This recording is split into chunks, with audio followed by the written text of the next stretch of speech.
Hendrick Camaro's first, second, and fourth. As William Byron and Joey Logano bring them to the line to complete lap one. Well, I hope he sensed that it was going to change real quick because that outside lane has been broken up, and now the inside. And Kyle Larson, Regan. Well, Jeff, to update Kyle Larson's situation, you see the engine right there. He came on the radio, said it is blowing up. But when they came down pit road the first time, there is a sheet of metal that was in between the radiator and where the air comes into the race car. Looks like that may have got left in there over transportation. Wow.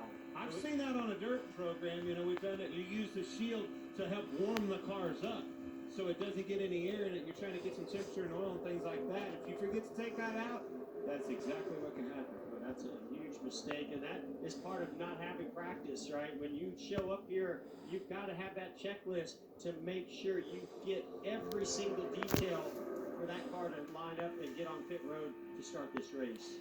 And he went backwards because he chose the road. Oh, he's wrecking. Joey Logano. Logano.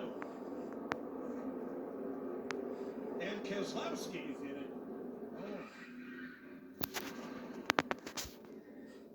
Boy, it's just scary. Anytime that air gets underneath that car, gets it airborne like that.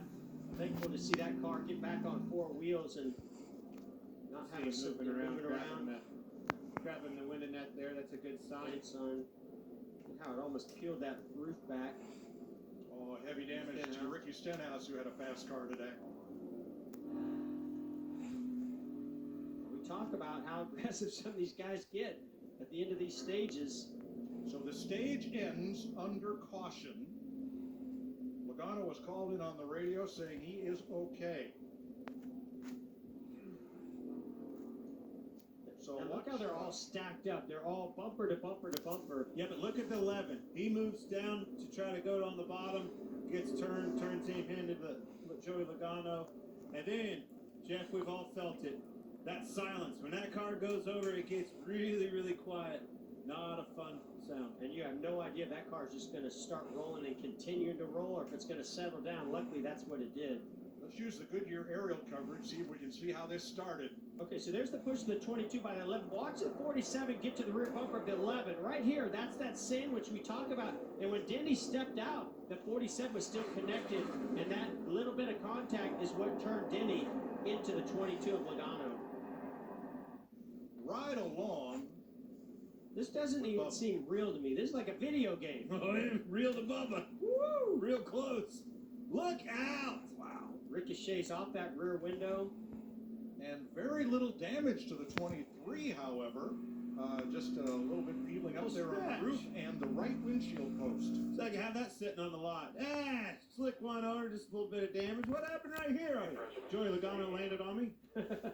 Only driven on Sunday for 200 miles. Well, here's Team 23. Oh, there's that risk assessment. Man, Hendrick cars, all three Hendrick cars that are left in this field, that was a big block. Stacked them all up, turned them around. It wasn't a question of if, it was a matter of when. I was just about to say, one more lap to have a wreck, and then it started. Truex got into the wall. Hamlin, crush panels pushed in. Byron. 9 car Chase Elliott, that's as fast as I've ever seen anybody go backwards rolling. They did a great job of keeping that thing straight and out of the wall.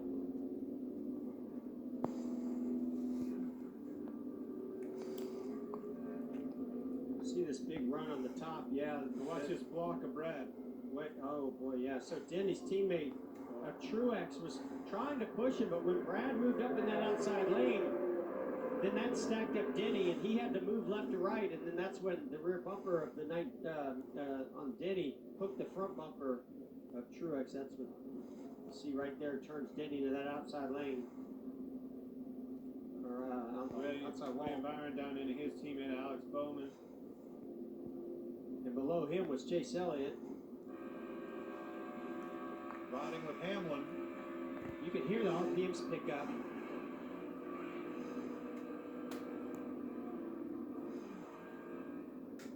And the stage ends under caution. Bubba Wallace picks up his first ever stage win. 4 wide. inside through the tri-oval mid-pack. White flag in the air. Next flag ends the race. Oh no, Matt He D gave went up on his high. plan. Now you got Brad Keselowski's got the He's got heck of a push on the back of him. The man with the plan, Brad Keselowski, has Michael McDowell in tow. And then Kevin Harvick. Here comes a big run from the 8. Tyler Reddick. Oh, but he's not going to push the 12 there. That's going to do it for Brad Keselowski on that inside lane. I'm not saying he's got the win. Now the 34 and the 4 got to get lined up. Look at Eric Jones. Mile and a half to we go. talked about right there. That Jones boy up into fourth. Kevin Harvick with a Chris run. Butcher back there. He's wrecking. He's in the wall. Big run. 17 in the wall, McDowell. but here they come. What's McDowell going to do? Down to the finish. One car turned in the fence. Keselowski, the leader. To the outside comes McDowell, and Brad Keselowski wins Talladega as one car goes sliding, spinning, slamming into the inside wall. Man, that was wild. Looks like a left rear tire went down on Eric Jones. Big impact with the left front of Chastain into that safer barrier. Past the start-finish line. Everybody, Professor, you called me did a hell of a job right here. Yes, you did, brother. That was awesome. Great job, man. 35th career win for Keselowski. He won at Richmond last fall. First one of the season, another different winner. Turn 3. Well, I mean, they're wrecking behind. You get to see that Chris Buescher gets in the wall, but a big run was coming from a push from William Byron to the 34 McDowell. They're still spinning and wrecking into the wall. Eric Jones, but the race was not over. The caution was not out. I think, this is going to be one that Matty D is going to want to have over because he moved up to block that outside lane, come to take the white flag, and the run was coming on the inside from Keselowski. Brad Keselowski saluting the fans one more time. Your patented American flag victory celebration. Brad, you only led one lap today. It was really the only lap that mattered, though. What were you thinking when the bottom opened up on that last lap? Merry Christmas, Regan.